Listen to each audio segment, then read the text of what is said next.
call 1850 715 100 or text 53102. This is Matt Cooper on The Last Word. Grand Theft Auto 4 is a phenomenon, selling millions and millions of copies in the last week since it was released, outselling by a street, for example, Madonna's new CD. But yet many people are against it, are worried by it and believe it should be banned. We're joined by Susan Grey from the Public Against Road Carnage. Hello to you, Susan. Good evening. What's your problem with a video game? Right, we know there's loads of video games out there with a lot of violence in it. But when we heard there's one allowing people to go into bars, drink driving, going out and killing people on the roads or seriously injuring them, we thought, no, this is going too far. There comes a time when you just have to say enough's enough. And there's so many people in Ireland that's been killed or maimed for life at the hands of drunken drivers. And it's no joke or no laughing matter. And we decided to write a letter to the census asking them to take this video game off the shelf. Isn't it possible, though, that if somebody was to play this game and was to drink drive in the game, that would be the best way of teaching them that it's not possible to drink and to drive? That just as in the game they'll crash and they'll lose the game, that if they were to try and do it in real life, there would be very serious consequences. So this is a teaching aid in a sense. No. It's glorifying drink driving. That's all it's doing.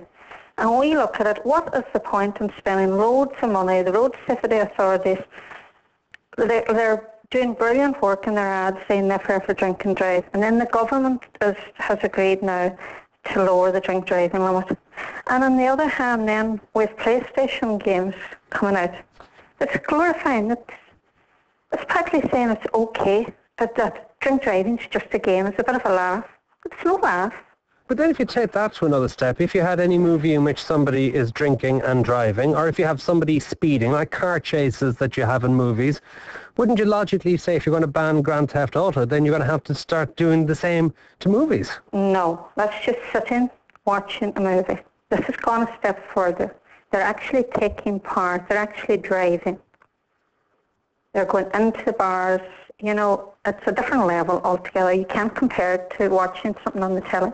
But it's not real. It's virtual. It's a virtual world. It's not a real world. It's not a real car they're driving. It's not real alcohol they're consuming. They're not really drunk. Yeah, but research has shown that video game violence can change a person's attitude in the real world, and that there's a direct cause and effect between exposure to violence and attitudes towards risky behaviour. Now, we've heard that in Australia this game's banned. Now, there's a country we could take some lessons from. They're really, really serious about road safety. So here we need to have some joined up thinking too. And the message never for drink and drive, it has to apply in all avenues of life. Where is the research which says that playing games, computer games such as this, or console games, is likely to make people act out what they do in the game? I haven't it at hand at the minute, but we have looked up the research, and there is research showing that. Have you seen this game yourself? No, I wouldn't buy that game. Well, not even buy it. No, I mean, if somebody show you what it'd be it's like. It's upsetting for anybody that's lost somebody on the roads.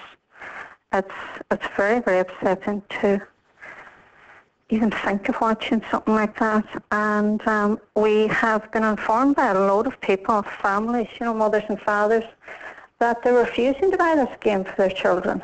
Well, you shouldn't be bought for anyone under the age of 18 anyway, because it's an 18-plus game. Yeah, but we know of ones that are going on 13, 14-year-olds, not asked for ID. And you know, in most households, even if an 18-year-old does buy it, the younger ones are going to see it, and a lot of parents are far too busy nowadays to monitor or see what's on these, you know, games. I'm going to bring in Danny O'Dwyer, who is a gamer. He's from citizengame.co.uk, and he reviewed Grand Theft Auto 4 on the programme for us last week. Danny, this issue about, it's not that you're watching something, like if you're watching somebody drink driving in a movie or if you're watching a high-speed car chase, you're not part of it. But when you're actually playing the game, you are part of what's going on. Does that perhaps make you more likely to mimic that behaviour then in real life? Hi Matt, thanks for having me on. Just to say first of all that I respect what PARC does, and that I back any sensible initiative to reduce drink driving on our roads. But basically, that's the crux of the argument, Matt, is that video games are different to movies because you're, in a sense, acting it out. But you're not. You're using a controller. You're not protecting the Earth from space invaders. You're not driving a car. You're not playing a guitar. I can shoot pretty good in many video games, but if you were to hand me a gun, I'd know where the trigger was, but I wouldn't be able to load it. I wouldn't be able to fire it. I learned how to drive 2 years ago. I played racing games when I was growing up. I played Mario Kart and Gran Turismo, and when I hopped in a car, I had absolutely no context in which to use it. But if I handed you a gun, would you want to use it because you've been using a gun in these video games? Absolutely not. It's common sense. We were talking last year, Matt, on your show with John Kelleher about the banning of Manhunt 2 and the violence that's being used and whatnot. And it's all about context as well.